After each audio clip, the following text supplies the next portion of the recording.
Welcome back to Reading Bear. Today, we will take a look at some new malicious compliance stories. And if you enjoyed my content, please don't forget to subscribe to my channel and post some bear emojis in the comments. Let's go! The first one is titled, Change Our Expenditure Accounts? The food bank will have a feast. This happened about 10 years ago, when I worked for a company doing community nursing. We were provided with company cars and a prepaid card for expenditure, fuel and food. The card had a limit of €400 per week, the card resetting to the 400 limit every Monday morning. Despite the €400 limit, the usual amount any of us spent each week was around €150 to €200, depending on travel. The usual was to get a full tank once a week, which was around €55 to €60, and the rest was coffee and lunch. Enter Chad. He was the financial officer and had some pretty unique ideas about changing the finances of the company. One of the ideas he instituted was a change to our prepaid cards. He dropped the limit to €50 a day, with the card resetting every day. As you can understand, this was a problem, especially if you consider that a full tank costed €55 minimum. If you used the card for fuel, then the rest was paid out of pocket. We couldn't be reimbursed for the money, because you have a company card, learn to use it more efficiently. Initially, most co-workers were spending €30 on fuel and refueled 2 or 3 times a week. But not me. While my malicious compliance tendencies were natural, during my Navy service were honed to perfection by a couple of Master Chiefs. So, enter malicious compliance. I decided to spend each day €20 for fuel, some days less, pay for my own coffee out of pocket and spend the rest at lunch. I used to patron a grill and barbecue place that had a catering side. They also volunteered for a local food bank and kitchen. The owner had grown up dirt poor and liked to help. A lot of clients would buy something and add a little extra to an open tab for the food bank. Then, the catering will go each Sunday and provide food for the homeless and the poor using the tab and funds from the owner. So I went there every day, got something to eat and rest of the amount until €50 would go to the tab. I started rising at least €90 a week for the food bank. I hit the limit every day, costing the company €250 a week, from $150. Chad was furious. He was trying to save money and I was costing him more. He asked me to explain my expenses. Food and fuel. He asked for receipts. I provided them, the receipt said food, nothing else. He finally said I should eat cheaper. I told him the company couldn't force not to eat whatever I wanted. After that meeting, a couple of co-workers saw me coming out smiling and inquired about it. I explained what I was doing. The smiles on their faces. Soon afterwards, 6 nurses spent all their expenses the same way. The aftermath, this went on for 2 months. Chad was livid, because now he was losing even more money. The solution came unexpectedly. Unbeknownst to all of us, the owner of the company was a major contributor to the food bank. He knew about the restaurant helping out and had seen the richer buffets. He asked the owner of the restaurant about and he said a few nurses had started coming, raising the tab, at that point €600 minimum. The owner put 2 and 2 together. I was called in for a meeting with the owner. I was anxious, because I didn't know what it was about. When I got there, Chad was there also. During the meeting, Chad explained how he was losing money, but he couldn't do anything about it. I explained what our grievance was and how we took advantage of it. Chad replied we shouldn't game the system for something so stupid as a food bank. The owner stopped the meeting right there. He reinstated the old system for expenditure. He reprimanded both of us for the whole mess, me a bit less, and informed me that if I make a donation for the food bank to notify him and he will match it. The final result was getting our old system back, which we didn't abuse, a weekly donation to the food bank and a major Easter Sunday barbecue for the food bank sponsored by the company. Chad lasted only another 3 months, because his penny-saving ways dropped the quality of care we could provide. I stayed with the company until it was sold to new owners who were more like Chad. The next one is titled, No More Money for Gas. Sure thing, but it'll cost you more. I used to work for a company that had quite often visits by journalists. As I was the spokesperson of that company, it was my job to show them around, explain things and also organize media conferences and so on. As Murphy wants it, there were sometimes weeks with no visits at all and then days with 3 journalists wanting to visit, meaning long days for me. I was fine with that, but this also meant that I used my car quite a lot. No worries, I liked driving my car and I got a certain amount of money per driven kilometer that more or less covered the cost of the gas I used. Since the company desperately needed to save money, they decided, no more money for car trips within inside the country, use public transport. We'll pay for the yearly bus ticket. I asked them a few times and said that I probably won't be able to make as many appointments and that if you count the cost of the bus ticket plus the additional time for travel, it's bad math for them. They didn't care. Fine with me, I cancelled the contract for my parking spot, which I had to pay for myself anyways, so I could save some money. The new rule comes into effect, I have my bus ticket and start coming to work by bus. On the second day I do this, one of the project managers I was organizing a media conference for walks in. Me, your environment-friendly hero PM, clueless project manager and member of the executive board PM, I changed plans for tomorrow, you need to pick up a few things before the press conference. Me, sure thing. Since the conference is quite early, can you send our intern with me to pick it up? PM, why? It's not that much to pick up. Me, I know, but it's too much to carry by myself. Since I'll have to change buses at least once, it'd be a lot more efficient and the conference is too early to make the trip twice. PM, just use your car. Me, since you won't pay for gas anymore, I will not do that. Plus I cancelled my parking spot here already. PM, do you really have to start your green experiments in a month like this? Me, go talk to head boss. It's your decision, not mine. I told you this would happen. 2 days later we were back to getting money for gas, but PM had to use his own car to go get those additional things. Since my parking space was already rented out to another person, I still came to work by bus, and if there were a lot of appointments I just had them pay for the daily parking as well. Next one is titled, You Want Me to Work a Full Shift? Okie dokie. I work at construction company, or Conco for short. I'm a safety person. No one likes the safety person, but whatever. Also, I'm the first transgender employee in our company's 80-year history. That doesn't matter to the story, I just wanted to brag. Now, to understand this story, you need to understand some things about my employment. I'm a salaried employee. That means that as long as I work at all in a day, CC is required to pay me a full day's work. Furthermore, my employment offer did not state a certain expectation of hours to work in order to complete my job. Also furthermore, just know that I saved our client, tech company, about $500 million in 2019 through massive safety overhauls. So during my tenure at Conco, I've had 3 bosses. Let's call them Chad, Brad, and Thad. Chad is a diagnosable narcissist. He's a Chad. Very attractive, kind of empty. One would think that would make him a bad boss, but he is actually pretty good. He only cares about looking good to the people who make promotion decisions, so he's totally fine with listening to his employees, he's just going to take credit for it. Chad wants us to be good at our jobs so that he looks good. So he trains us well and really just measures our work completion. If we get everything done, we can go home. Brad is a company man and a good old boy. He knows construction and is a hell of a superintendent.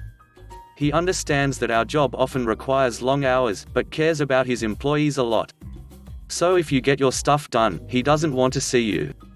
He wants you to and will order you to go home and relax, because you never know when you'll have to work a super long day, and he wants us at our best for that. Under Chad's tenure, I averaged probably 8 to 9 hours a day. Under Brad, it was closer to 7. I got my job done, I went home. I came in with enough time to prepare for my first meetings of the day. There was no set schedule. I did work based on what work needed done. Enter Thad. Thad is a collar buttoned all the way up sort of boss. He micromanages to no end. We'll spend 3 hours reviewing a PowerPoint and he'll send out a message at 8 p.m. to have us update 1 slide's worth of bullet points because he doesn't like the formatting. Thad informs the team that the expectation from Conco is that we work no fewer than 50 hours a week, period. We are expected to be at work by 6 a.m. and leave no sooner than 4 p.m. This is legal, because we are exempt salaried employees.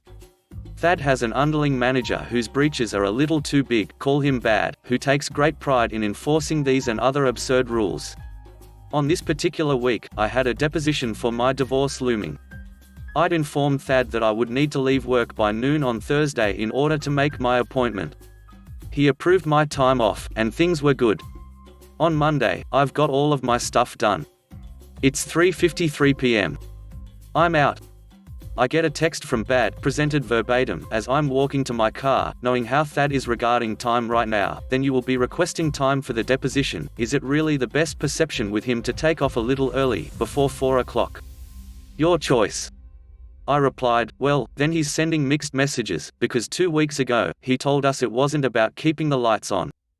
I don't know what to do, and even my last job, which was hourly, had 7 minutes of wiggle room on the hour. I schedule my life based on a work day that ends at 4 o'clock.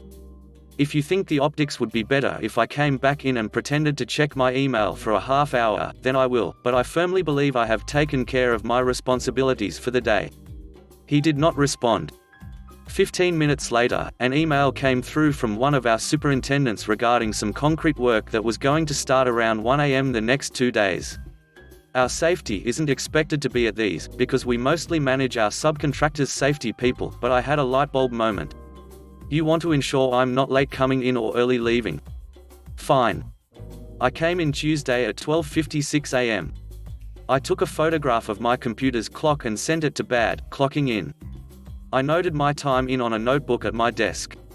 I messaged our safety group to say I was borrowing one of the golf carts, another one of our fun rules. Mind you, it's 1 in the morning, and everyone's phone is now dinging. The concrete pour goes well, and I enjoy 5 hours of getting my work done with no micromanaging. At around 6, I note the time Bad and Thad come in. I note when they leave, and then I leave, well, after 4 p.m. Noted. I was at like 50 hours by Thursday morning. I repeat this process for Wednesday as well. Our general superintendent, let's call him Agad, happens to come in early. We sit and chat and have coffee, and he's asking me why I'm in so early. I straight up tell him that I'm being maliciously compliant. He chuckles, Alcibiades the cat, you're in a hole. I love it. Friday morning, Thad approaches me, appearing defeated. Apparently, he's had a chat with Agad. He tells me I have worked a lot of hours that week, I can go home. I don't need to be tracking my hours, and that I now need to ask for approval to work outside of normal hours, and that he doesn't care if I leave a few minutes early as long as I've got everything done for the next day, too. I get it in writing, and now get to leave at 3:53 if I want, and must leave by 4 o'clock, while Thad works late to get all of his micromanaging crap done. Meanwhile, Agad, who is on the hiring, firing, and promotion panel, thinks I'm a pretty cool dudette with the fortitude to stand up to a boss. The next one is titled, New Rules Must Be Followed. Okay, but you aren't going to like the result. The last 10 years before my retirement I spent in retail. Working for a quasi-state agency in a state where liquor is sold and controlled by the state. No private liquor stores. The leadership gets a new director, and the first thing he does is puts out a new rule. All timesheets must be filled out at the time the incident happens. Come in at 7 a.m. for a truck, have to sign in at 7, before you can go to work, take lunch at 12 noon, have to sign out then sign in at 12:30, shift ends at 3 p.m., have to sign out at 3 p.m. Having been there a decade, I pointed out that this would cause more trouble than it was worth. But the powers that be demanded we follow the new procedure. Prior to this, if you came in 5 minutes early and started work, you could leave 5 minutes early, as long as the shift was manned. Got a flat tire, call and tell us you'll be half an hour late, work an extra half hour at the end of your shift, and everyone is happy. But not now. I'm an evil bastard when crossed and love malicious compliance, so I follow the program to the letter. I'm scheduled to leave at 3 p.m. I excuse myself from the customer I'm helping and head to the office, sign out at exactly 3 p.m., and head for the door. More than one angry customer ripped the managers a new one over me walking away and leaving. The next day the GM was going nuts on the assistant managers. It seemed they'd taken my advice and the district manager had called the GM and ripped him, was in fact protecting them. They were dubious. I told him not to ask the GM, he wasn't here at the time, write me up. I refused to sign, fax it to the district manager. The next day the GM was going nuts on the assistant managers. It seemed they'd taken my advice and the district manager had called the GM and ripped him a new one. He was furious because I was following the rules and we butted heads before, and he knew I wouldn't hesitate to file a grievance with the union, and he'd get his butt handed to him. The GM was shaking his head and asked me why I was busting his chops. I liked the guy, but as I told him, I'm getting tired of 100 people in the food chain making rules and then changing them every other day. It didn't take too long for word of my malicious compliance to spread, and the HQ was not pleased when the complaints started coming in from customers. They first tried to say that I was reading too much into the new rule. I pointed out that I'd been written up for being 2 minutes late when the road in front of the shopping center we were located in was closed due to top a car fire. My question was, I can be disciplined for being 2 minutes late, but working 5 minutes over was okay? They immediately said I'd be paid OT for the extra time. I said I didn't need the OT and was happily working 7.5 hours a day, and did not want to work more than I was required to. The next one is titled, Thanks for the New Phone. I work as a software sales rep, and that meant needing a good smartphone due to travel. The company used to just give us $100 a month in our paycheck for telecommunications reimbursement. Great. My $180 per month phone plan went down to $80 family plan that included monthly payments for phone and service. Then some bean counter that did an analysis of average phone plan cost and suddenly changed the rule. You now needed to submit a bill each month for reimbursement, and the company would reimburse 50% of the bill, up to $100. If I did everything the same, I'm now short $10 a month. Really not a big deal, but it meant doing more paperwork for me, and I hate paperwork. Luckily, a good friend was a store manager at Verizon and the iPhone 8 was just coming out. I went to see him. He couldn't do anything about the price of the phone, but he could work magic on the plans.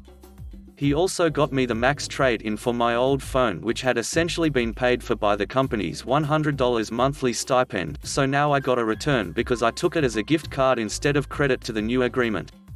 As a result, my monthly bill was now $200 a month.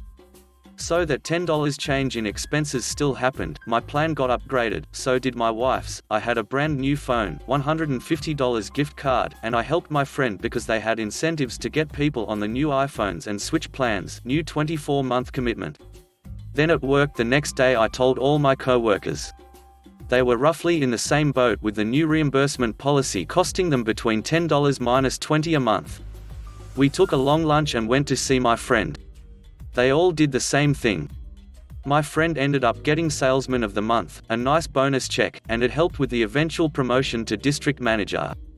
We all got new phones, most got a decent trade-in, and lost the same amount we would have per month, while the company didn't save a dime on any of us like they thought they would. Word spread through multiple offices, and I would estimate at least 40 people did the same. All because we hated paperwork. The next one is titled, Want Me to Respond to All Your Emails? Okay. So I am a teacher. This year is an interesting one, as we can all assume. And I have a very engaged parent. I am all about that. I rather enjoy communication with parents. This parent has a habit of using email like text. In the same email chain she will type out a sentence or two and send, then another sentence or two, and send. This past week it was a 5 minutes period, sending me an email every 30 seconds. I waited for the emails to stop, read them all and responded once. Usually ignoring the emails where she is correcting her spelling in a previous email. She called the school saying I wasn't respond to all her emails, or quick enough. I explained to my administrator what the situation was, and he said that this parent needs reassurance, so do my best. Friday I got another flurry of emails. So to avoid not responding to all her emails, I did just that. Responded to them all, as they came in. Yesterday, Monday, I got a few emails, I answered them all. It slowed down a great deal. Her emails were getting longer, so not a hard flurry of emails. Today she said another email about wanting to set up a meeting. Because as much as I give extended time to turn in assignments and as much time as needed on test, give rubrics, written and spoken assignments, have the student repeat it back to me, answer all questions. It isn't enough. The parent was trying to use the meeting as a threat. So when I responded, I said a meeting would be a fantastic idea, and I attached the student's guidance counselor to the email chain. I got another email where she was mad because now she had to follow through with it. I responded saying all emails will have the guidance counselor attached in my reply from now on. The last one is titled, Oh, my numbers aren't high enough? I took a job in the warehouse of a large aviation company who did aftermarket modifications and repairs for a much larger aviation company and a large heavy-set people-opposed airline. The first 2 weeks were great, busted my behind to learn the programs and even helped the major airline with their annual inventory. 2 months in, I learned I was pregnant, so I started having doctor's appointments, and my kid was having issues in school, so my phone was constantly going off. No big deal. My parts processed numbers were still above average, and I did 3 of the 4 parts runs plus hot parts, emergency parts runs in the middle of processing 200 parts a week. But a coworker of mine was not happy I was on my phone and reported me to our managers. They called me in and were on me about my phone usage, so I said okay. They also mentioned my numbers, saying I should do more since I won't be on my phone. Okay boss. In the company your parts are listed by how many serial numbers you move.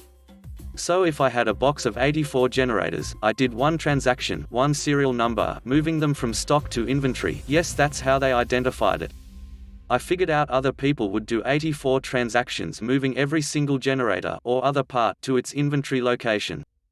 Since I was out of the warehouse for 4 hours a day doing parts runs, my numbers were lower. So I started playing that game. In 1 week my 200 parts shot up to 744 parts.